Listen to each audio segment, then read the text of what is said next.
Assalamualaikum warahmatullahi wabarakatuh. Kami dari kelompok 6 akan mempresentasikan hasil diskusi dari kelompok kami.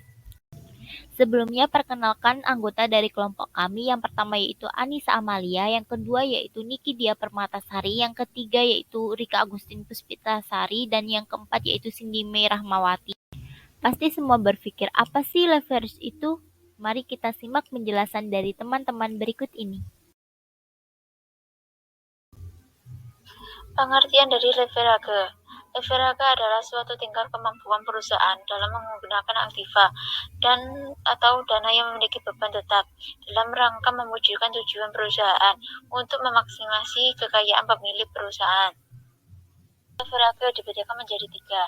Yang pertama, leverage operasi adalah kemampuan perusahaan dalam menggunakan biaya operasi tetap. Yang kedua, leverage keuangan adalah penggunaan sumber dana yang mempunyai beban tetap. Yang ketiga, leverage gabungan merupakan pengaruh perubahan penjualan terhadap perubahan laba setelah pajak.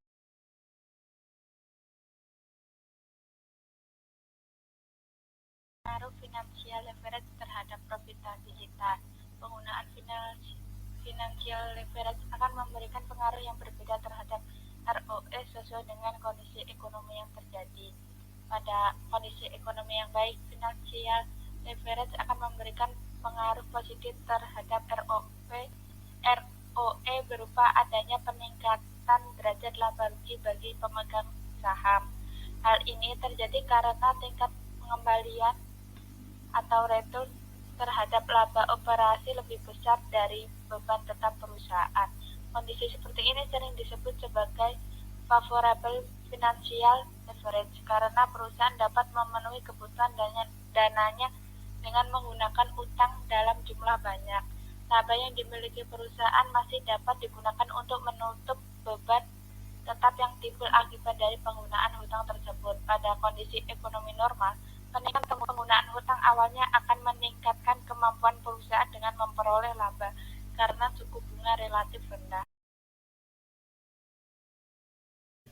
Hubungan dari financial leverage dengan operating leverage. Jadi, financial leverage dan operating leverage ini memiliki tujuannya yang sama, yaitu untuk meningkatkan keuntungan yang lebih besar dari biaya aset dan sumber dananya. Keduanya ini memiliki hubungan yang sangat erat, yaitu berdampak secara signifikan terhadap kelancaran bisnis dan perusahaan. Selanjutnya adalah struktur modal dalam praktek.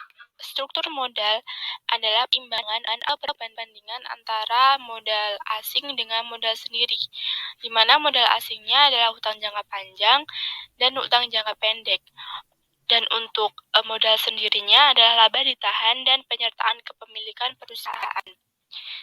Struktur modal yang optimal adalah struktur modal yang mengoptimalkan keseimbangan antara risiko dan pengembalian sehingga memaksimumkan harga saham.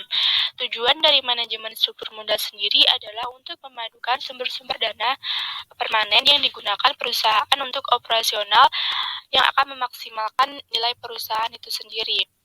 Untuk faktor yang mempengaruhi struktur modal itu ada 5.